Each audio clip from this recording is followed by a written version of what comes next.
कक्षा 10 के MP board के सभी विद्यार्थियों की होने वाली बल्ले बल्ले, क्योंकि देखिए मैं आपके लिए 5 फरवरी के लिए सेट बी, सेट सी, सेट डी, ई और एफ ये 6 पेपर लेकर आया हूं। जिस बच्चे ने कर ली नहीं, गारंटी है यहां पर अब की बार 90 पार। इनके अलावा कोई सा दूसरा वीडियो देखने की जरूरत नहीं है। ये पेपर आप सोल्व कर लो और पूरा सॉल्यूशन के साथ दूंगा। ऐसा नहीं है कि एक एक प्रश्न पूरा 23 तक समझाऊंगा।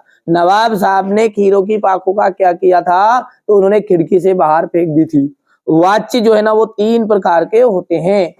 प्रगतिवाद के कवि माने जाते हैं। तो प्रगतिवाद के जो कवि है ना, रामधारी सिंह दिनकर। विनय पत्रिका के कवि का क्या नाम है, तो विनय पत्रिका है ना तुलसीदास जी ने की रचना है। वीर रस का स्थायी भाव, देखिए वीर का क्या होता है, उत्साह होता है। हमेशा रस का स्थायी भाव जरूर पीते। और 10 रस है, जैसे श्रृंगार का रति है, हास्य का हास है, ठीक है। तो इस तरह से ये वीर रस का स्थायी भाव हो गया उत्साह। कर्तवाच्य में क्रिया कर्ता के अनुसार होती है। भोलानाथ का यदि हम असली नाम बताए तो वो है तारकेश्वर नाथ। सूरदास के गुरु कौन थे, वल्लभाचार्य। श्रृंगार रस का स्थायी भाव, देखिए जैसा कि मैंने यहाँ पर बताया ही है, वीर रस का स्थायी भाव पूछ लिया, यहाँ पर पूछ लिया श्रृंगार रस का स्थायी भाव। आप तो बिल्कुल अच्छे से तैयारी करिए, मैं आपके साथ हूँ। पूरी जानकारी जो आपको दे रहा हूँ तो सारे पेपर आप कंप्लीट कर लीजिएगा, ठीक है। ये देखिए सरोटा छंद में 4 चरण होते हैं और श्रृंगार रस का स्थायी भाव हो गया है आपका रति। नेताजी की जो मूर्ति है वो संगमरमर ने बनवाई गई थी। कई अंकों वाली रचना को हम कहते हैं नाटक। देखिए नाटक जो होते हैं ना, अंक का मतलब होता है एपिसोड, जिन्हें हम इंग्लिश में एपिसोड कहते हैं ना, वही आपके नाटक के। तो कई अंकों वाली रचना होगी नाटक। आदमी जात का आदमी, ठीक है, तो ये जाएगा पतितों के देश में। प्रति धन एक। मैया, मैया का जाएगा कड़वा तेल लगा। योग का संदेश उद्धव। और पंचवटी का आपका आ जाएगा खड्ड काव्य। अब एक वाक्य में या एक शब्द में उत्तर। शब्द शक्ति के कितने प्रकार होते हैं, शब्द शक्ति कितने प्रकार होते हैं, 3। शब्द शक्ति किसे कहते हैं, तो शब्द और अर्थ के संबंध को ही शब्द शक्ति कहा जाता है। भोलानाथ छिसकना क्यों भूल गए, साथी बच्चों को खेलता देखकर। कड़वी ककड़ी सा क्या लगता है, योग का समय। वात्सल्य रसों का के अलावा रसों की संख्या कितनी मानी गई है, 9।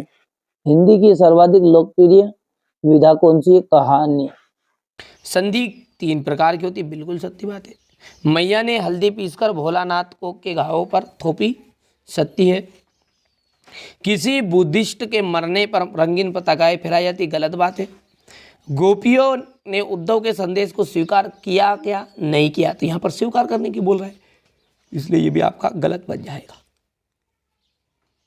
कामयानी जो है आधुनिक काल का सबसे श्रेष्ठ महाकाव्य, बिल्कुल एकदम राइट है। पान वाला कैप्टन चश्मे वाले का भाई था, असत्य है। यहाँ से देखिए आप क्वेश्चन नंबर 6 से लगा के 23 तक के सॉल्यूशन अपन अगले वीडियो में समझेंगे, अच्छे समझाऊंगा, ठीक है। यहाँ से देख लीजिए आप तो केवल तैयारी करो। जिस बच्चों को भरोसा है कि हाँ जो बताएंगे सही बताएंगे तो आप कर लेना, बाकी भली मत करना, ठीक है। जिसको भरोसा नहीं और क्या कह सकते हैं, पूरा सोल्व दूंगा, है ना।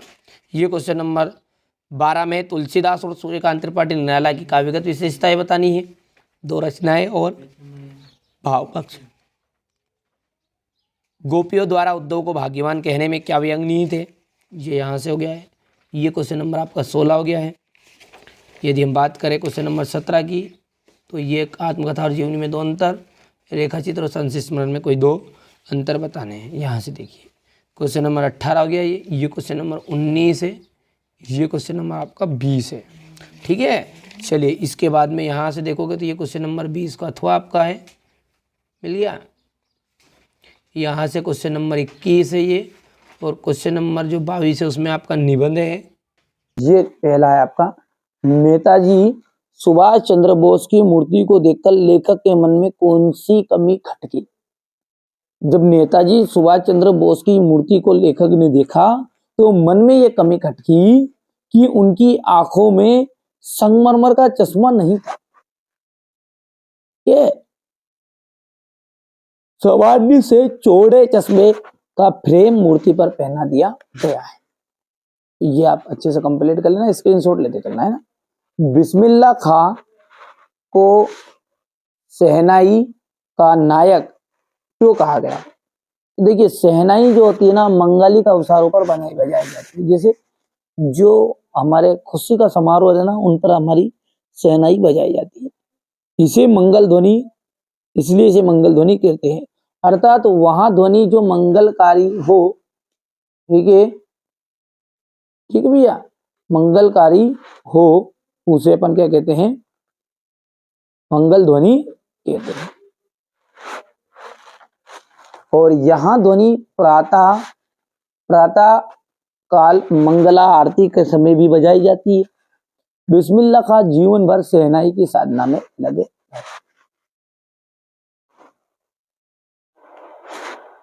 अब अगला है आपका, किन आवश्यकताओं की पूर्ति के लिए सुई और धागे का आविष्कार हुआ होगा? ऐसी कौन सी आवश्यकता थी जिसकी पूर्ति करने के लिए सुई धागे का आविष्कार हुआ? तो देखिए, प्रारंभ में मनुष्य नंगा रहता था, उस समय तन पर ढकने के लिए साधनों का कोई रूप नहीं था।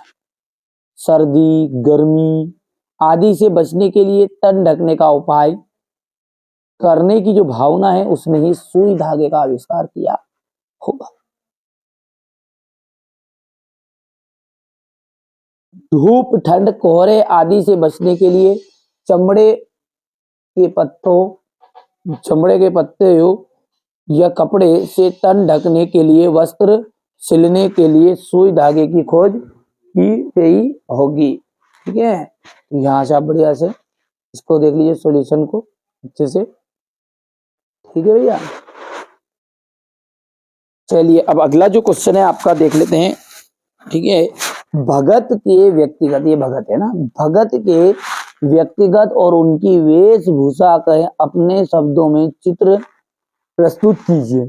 देखिए बाल गोविंद जो भगत है ना, वो 60 वर्ष से भी अधिक आयु के थे। कितनी उम्र थी उनकी? 60 वर्ष, किंतु गोरे चिट्टे आदमी थे। उनके बाल सफेद हो गए थे, उनके बाल कैसे हो गए थे? सफेद हो गए थे। उनके माथे पर रामानंदी चंदन का टीका लगा होता था। ठीक है, उनके गले में तुलसी की बेडोल माला पड़ी रहती।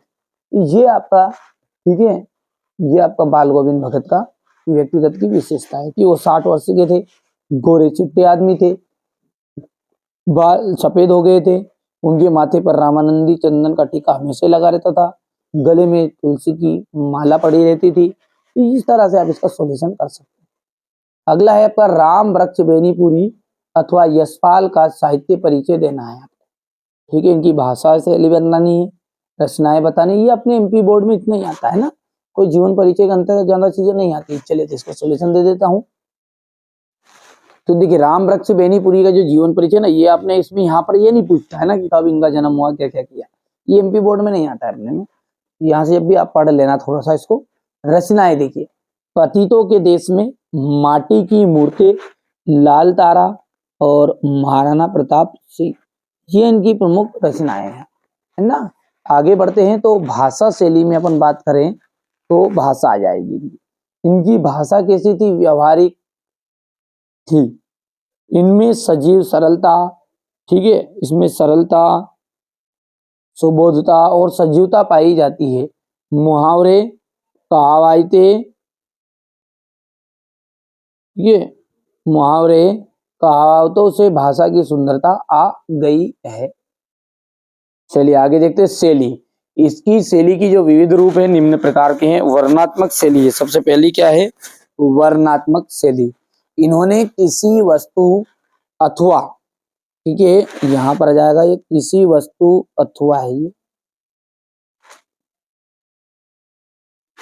घटना का वर्णन करते हुए, ठीक है, करते समय इस शैली का उपयोग किया गया है। ठीक है, भावात्मक शैली, इस शैली, यहां शैली इनकी प्रधान शैली है। इसमें भावों की प्रबलता और मार्मिकता देखने को मिलती है। तीसरा है आपकी प्रतीकात्मक शैली। बेनीपुरी ने अपनी बात को सीधे सीधे ना कहकर प्रतीकों के माध्यम से कहा है। अब अगला है आलोचनात्मक शैली। तो बेनीपुरी की समीक्षा के समय आलोचनात्मक शैली का प्रयोग किया है। ठीक है भैया। अगला है आपका साहित्य में स्थान। इनका साहित्य में एक विशिष्ट स्थान है। ठीक है। तो इनका साहित्य में किस तरह का स्थान है कि महत्वपूर्ण स्थान है। एक देशभक्त और साहित्यकार के रूप में बेनीपुरी जी का जो नाम है वो साहित्य में अमर रहेगा। ठीक है। तो ये आप बढ़िया से कंप्लीट कर लेना है। इसके आगे आपका है यशपाल जी का। तो जैसा कि एमपी बोर्ड में ये आपका जीवन परिचय यहाँ से नहीं पूछता, रचनाओं से पूछता है। स्क्रीनशॉट ले सकते हैं आप। ये रचनाएं देखिए। ज्ञानदान, तर्क का तूफान, पिंजरे की उड़ान, झूठा सच, अमिता और देशद्रोही, ये इनकी प्रमुख रचनाएं है ना। चलिए आगे बढ़ते हैं और अगला देखते हैं अपन भाषा शैली। तो भाषा, यशपाल ने व्यवहारिक भाषा में साहित्य की रचना की। कौन सी भाषा में की इन्होंने? व्यवहारिक। इन्होंने तद्भव तत्सम शब्द का देशज विशेषे विदेशी शब्दों का इन्होंने प्रयोग किया है। और मुहावरे और लोकोक्तियों से आपकी भाषा में चमत्कार आ गया है। शैली, शैली में क्या है इनकी शैली के निम्नलिखित रूप देखने को मिलते हैं। वर्णनात्मक शैली, यशपाल ने घटना, स्थिति, वातावरण आदि पर वर्णनात्मक शैली का प्रयोग किया है। भावात्मक शैली, भावपूर्ण संदर्भों में भावात्मक शैली का प्रयोग हुआ है।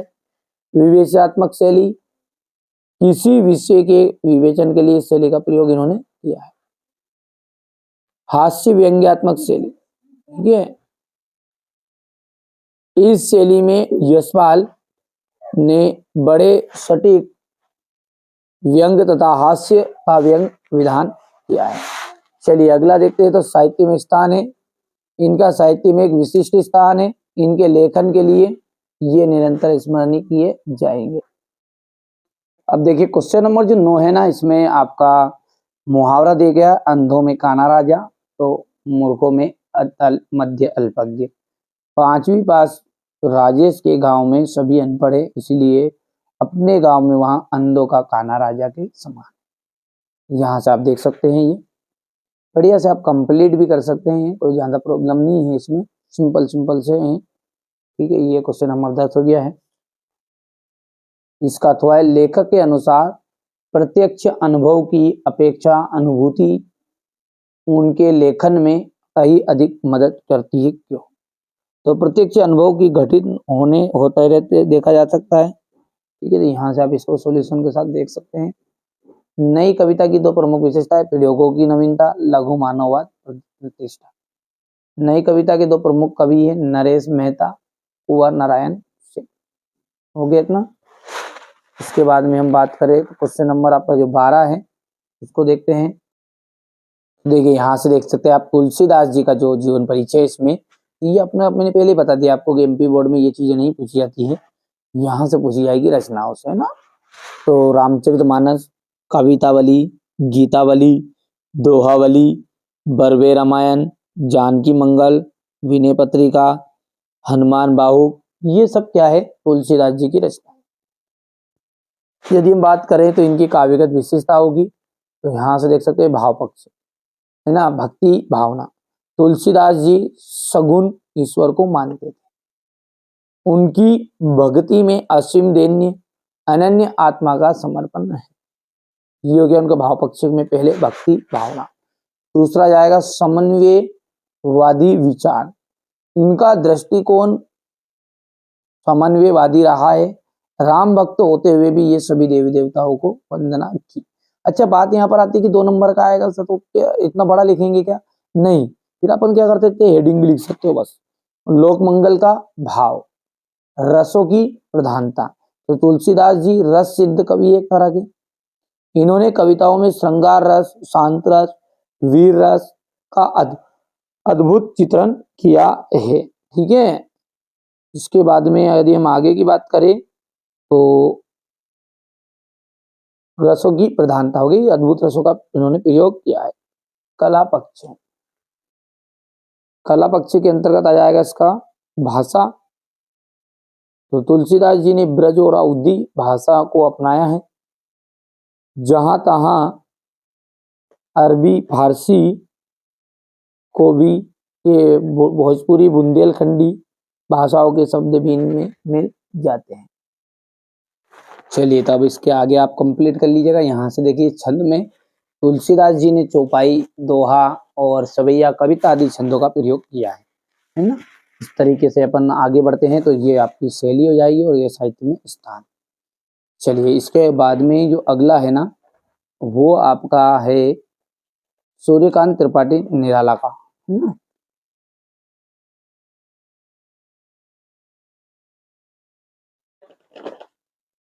ये देखिए सूर्यकांत त्रिपाठी निराला का, है ना। यहाँ से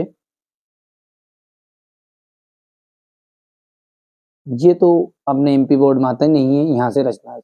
अनामिका है, परिमल है, गीतिका है, कुकुरमुत्ता है, तुलसीदास है, अनिमा है, बेला, आराधना, अपरा, गीत कुंज, नए पत्ते। जो जमे 3-4 याद रख लेना, बस ज्यादा कुछ करने की जरूरत नहीं है। इसके बाद में ये काव्यगत विशेषता हो। अच्छा एक तो तरीका ये है और शॉर्टकट तरीका ये भी आप लिख सकते हैं कि इनके काव्य में, यहीं से आगे लिख देना है, इनके काव्य में प्रेम और सौंदर्य का भाव देखने को मिलता है। ठीक है, इन्होंने प्रकृति के सजीव चित्र अंकित किए हैं। या तो फिर इस तरीके से आप लिख देना है, बढ़िया से कंप्लीट कर लेना।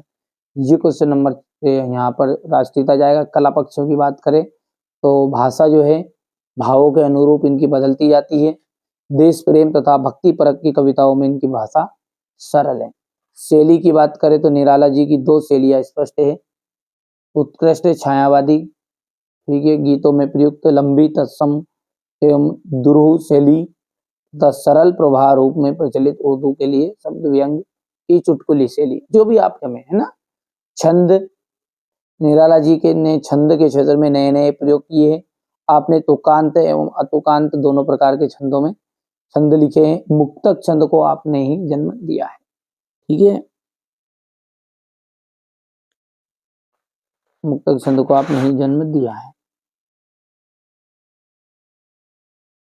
साहित्य में स्थान की बात करें तो इनका साहित्य में एक विशिष्ट स्थान है। आधुनिक कवियों में मुद्र महाप्राण निराला जी का उत्कृष्ट स्थान है। वे मुक्तक के जनक थे। निराला जी ने हिंदी कविता को एक नई दिशा प्रदान की। चलिए यदि हम आगे की बात करें ना तो आपका जो अगला क्वेश्चन है ना वो रहेगा आपका क्वेश्चन नंबर 13, क्वेश्चन नंबर 13 है। गोपियों द्वारा उद्धव को भाग्यवान कहने में कौन से व्यंग निहित हैं।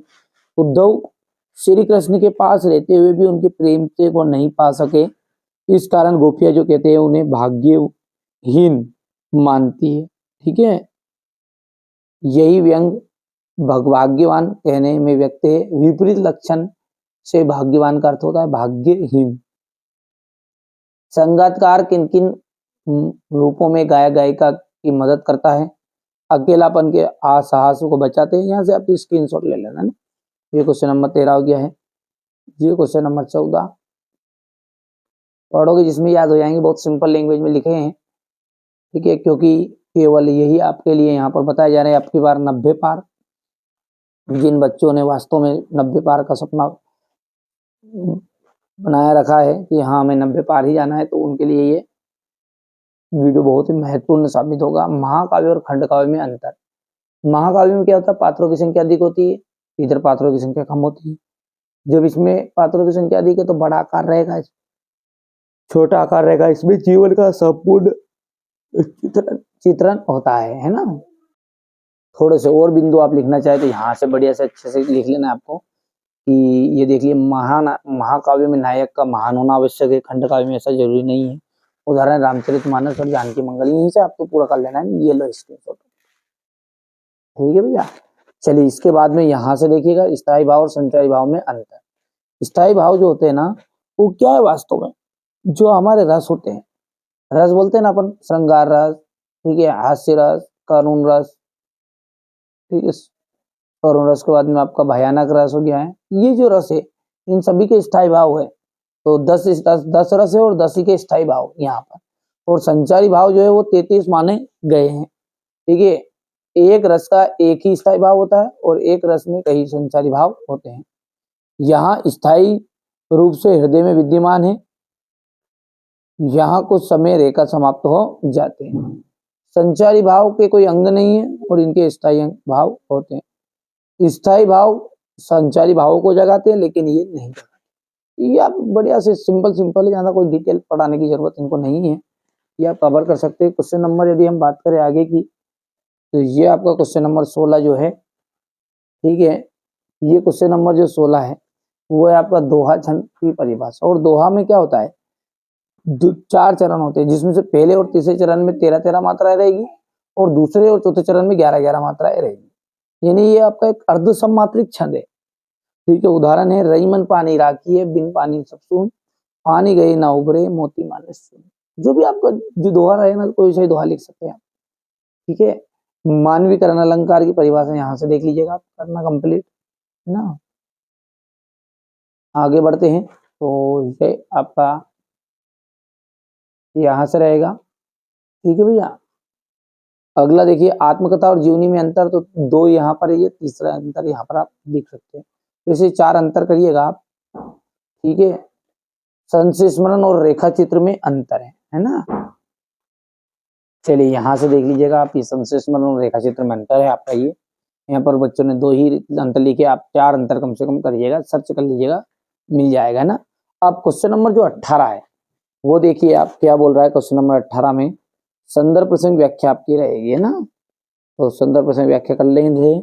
यहाँ से आप पहले तो एक बार है ना स्क्रीनशॉट ले लो बढ़िया से पेपर का, ताकि आपको कोई दिक्कत नहीं आएगी। ये क्वेश्चन नंबर 18 है, ये क्वेश्चन नंबर 19 रहेगा आपका, और ये 20 रहेगा। देखो ध्यान से आप, क्वेश्चन नंबर 20 के बाद में अपन बात करें तो क्वेश्चन नंबर ये 21, ये 20 का हुआ, ये आपका 21 है और 22, और अंत में यदि हम बात करें तो ये क्वेश्चन नंबर आपका 23 रहेगा, है ना। ये आप बढ़िया से कंप्लीट करना है ना।